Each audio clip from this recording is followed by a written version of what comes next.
भाषा येणं गरजेचं. किती स्पष्ट भाषेत लिहिलेलं. जर तुमच्यात कॅपॅसिटी असेल तर ऑडिशन पाठवले तर घरी जुनं मांडणी करा असं त्यांचं म्हणणं असतं. पण आता ऑडिशन पाठवलं तर अजून काय असतं. एका मराठी सिरियल करता गजानन महाराजांच्या प्रमुख भूमिकेसाठी गुणी कलाकार हवा. हुबेहूब गजानन महाराजांसारखा दिसणारा कलाकार हवा. सड पातळ बांधा. मी काल का परवा बोललो हे वाक्य बोललो की नाही. सड पातळ म्हणजे कोण आहे त्याच्यात. सड पातळ मध्ये उभे राहिले कोण पडेल. काय सड पातळ राहिले. उंची 5 फूट 5 इंचापर्यंत कमी चालणार नाही. वय वर्ष 25, 22, 21, 20 ते 30. नाही उदाहरणार्थ कशा असतात. जर कोणी ह्या कॅटेगरीत मोडत असेल त्यांनी ऑडिशन पाठवा. अन्यथा आपला वेळ वाया घालवू नका. असं स्पष्ट उच्चार असतात. मला सांगा जेव्हा आपल्याला कळतं आपण किती वयापर्यंत करू शकतो हे ओळखायचं.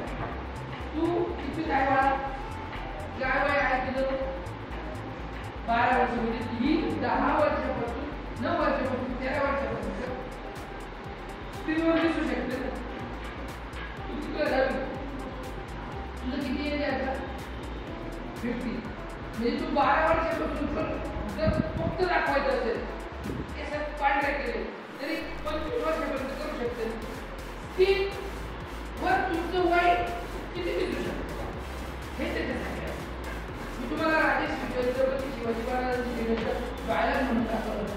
मी माझं वय 60 वर्षाचं म्हातारा केला होता. फरक असतो ना. तर आता ऑडिशन का कसं द्यावं तेव्हा आपण चित्रीकरण करतो. त्यावेळेला हा आडवा उभा तेव्हा आपण लावतो.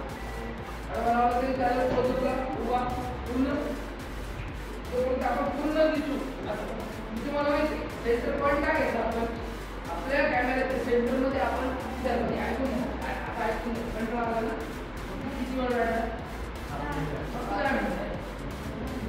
ज्या वेळेस आपण सेंटरला कॅमेरा लावतो हे प्रोफाईल. आता ऑडिशन कसं द्यायचं हा मुख्य चांगला विषय झाला. नीट काढा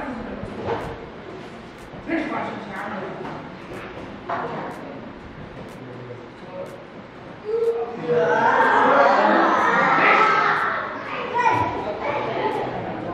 कॅमेरा चालू केल्यानंतर या प्रोफाईल यायचं. नमस्कार नाव पूर्ण माझं नाव मी भानुदास पाटील. आता माझे नंबर सगळ्यांनी लिहून घ्या.